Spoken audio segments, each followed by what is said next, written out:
১৯৮১ সালের ৩০শে মে যখন শহীদ রাষ্ট্রপতি জিয়াউর রহমান চট্টগ্রামে শহীদ হন, এরপরেই বিএনপিতে ভাঙন ধরে এবং বিএনপি বিভিন্ন ভাগে বিভক্ত হয়ে পড়ে। তখনই যারা বিএনপিকে লালন করত এবং শহীদ রাষ্ট্রপতি জিয়াউর রহমানকে অন্তর থেকে পছন্দ করতেন, তারাই বেগম খালেদা জিয়াকে রাজনীতিতে নিয়ে আসেন। মাত্র ২ বছর পর যখন তার বয়স ৩৭ বছর হয়, তখন তিনি বিএনপির হাল ধরেন। আর আজকে উনার বয়স ৮০ বছর। এই বাকি যে ৪৩ টা বছর আপনি যদি চিন্তা করেন, ৪৩ টা বছরের মধ্যে উনি মাত্র ১০ টা বছর ১৯৯১ থেকে ৯৬, ২০০১ থেকে ২০০৬ ১০ বছর শুধুমাত্র রাষ্ট্র ক্ষমতায় প্রধানমন্ত্রী হিসেবে ছিলেন। আর বাকি যে আপনার আ ৩৩ টা বছর, এই টোটাল ৩৩ টা বছর এই দেশের মানুষের অধিকার, গণতান্ত্রিক অধিকার, ভোটের অধিকার, ন্যায় বিচার, কথা বলার অধিকার, স্বাধীনভাবে মত প্রকাশের অধিকার, মিডিয়ার অধিকার এবং দেশের যে কর্মসংস্থান, বিশেষ করে নারী কর্মসংস্থান, নারী শিক্ষা এবং দেশের যে অর্থনীতি, সেই অর্থনীতির যে চাকা, সমস্ত চাকাগুলি আপনার ঊর্ধ্বমুখী করার পেছনে এই মহিষী নারী আমরণ সংগ্রাম করে গেছেন। এখন এই যে মহিষী নারীর যে সংগ্রামী জীবন, আপনি যদি দেখেন ২০০৭ সালের ১১ই জানুয়ারি যখন এই বাংলাদেশে ফখরুদ্দিন মইনুদ্দিন জুটি আপনার ক্ষমতায় আসে। ক্ষমতায় আসার পরেই এই 111 খ্যাত যে সময়টা, এই সময়ে বিরাজনীতিকরণ একটা সময় চলে আসে। তখন -2 ফর্মুলা চলে আসে। -2 ফর্মুলার ১ম যে খড়গটা, ১ম যে বিপর্যয়টা আসে সেটা আসে বেগম খালেদা জিয়া পরিবারের উপর। ১ম এই খালেদা জিয়ার বড় ছেলে তারেক রহমানকে মার্চ মাসে বাসা থেকে ধরে নিয়ে যায়। তারপরে তারেক রহমানকেও নিয়ে যায়, আরাফাত রহমান কোকিকেও নিয়ে যায় এবং সর্বশেষ সেপ্টেম্বর মাসে খালেদা জিয়াকে ধরে নিয়ে যায়। তারপর যে আ সময়টা, এই সময়ে আপনি যদি দেখেন যে সবচেয়ে বেশি নির্যাতন হয়েছে এই জিয়া পরিবারের উপরে। তারেক রহমানের কোমর ভেঙে ফেলেছে। তারেক রহমানকে মেঝেতে ফেলে আপনার আ অত্যাচার করা হয়েছে বা রশিদে ঝুলিয়ে অত্যাচার করা হয়েছে।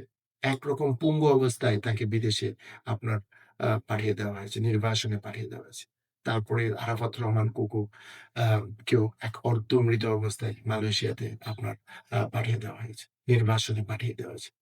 এরকম একটা অবস্থায় তখন দেশনেত্রী বেগম খালেদা জিয়া কারাগারে। এরকম অবস্থায় তার মা মারা যায়। এরপরে আপনার আ দেখা যায় যে আম আওয়ামী লীগের সময়ে যখন একটা ফ্রি, ফেয়ার, ইনক্লুসিভ নির্বাচন এবং তত্ত্বাবধায়ক সরকার অধীনে নির্বাচনের দাবিতে যখন সারা বাংলাদেশ উত্তাল হয়ে যায়, তখন এই অবরুদ্ধ অবস্থায়, গুলশান কার্যালয়ে অবরুদ্ধ অবস্থায় বেগম খালেদা জিয়ার ছোট ছেলে আরাফাত রহমান কোকো মারা যায়। আপনি দেখেন ১ম এ তার মা, তারপর তার ছোট ছেলে, আরেকটা বড় ছেলে আপনার বিদেশে। এবং এরই মধ্যে ২০১০ সালের দিকে ৪২ বছরের যে স্মৃতিবিজড়িত বাড়ি, সেই বাড়ি থেকে এক কাপড়ে বের করে দেওয়া। আর ২০১৮ সালের ৮ই ফেব্রুয়ারি যে অরফানেজ ট্রাস্ট মামলার মাধ্যমে তাকে ৫ বছরের জেল দিয়ে কারাগারে নিক্ষেপ করা। এবং তার যে মৌলিক যে চাহিদা, চিকিৎসা, সে চিকিৎসা সেবার জন্য, উন্নত চিকিৎসার জন্য পরিবার থেকে প্রায় ২৩ বার আপিল করা হয় স্বৈরাচার শেখ হাসিনার আ আপনার সরকারের কাছে। তার কোনো দা আ দাবি মানে নাই। বরং কারাগারেই তাকে বিভিন্নভাবে পয়জন, খাবারের সাথে বিষ মিশিয়ে মৃত্যু আ আ উম মেরে ফেলার বিভিন্ন ধরনের অপশন তারা জারি রেখেছে। সর্বশেষ যখন করোনা আসলো, করোনায় আক্রান্ত হলো, তখন তাকে একটা গ্রহে একটা তার নিজের যে বাড়ি ফিরোজায়, সেইখানে তাকে গৃহে অন্তরীণ করে রেখেছে।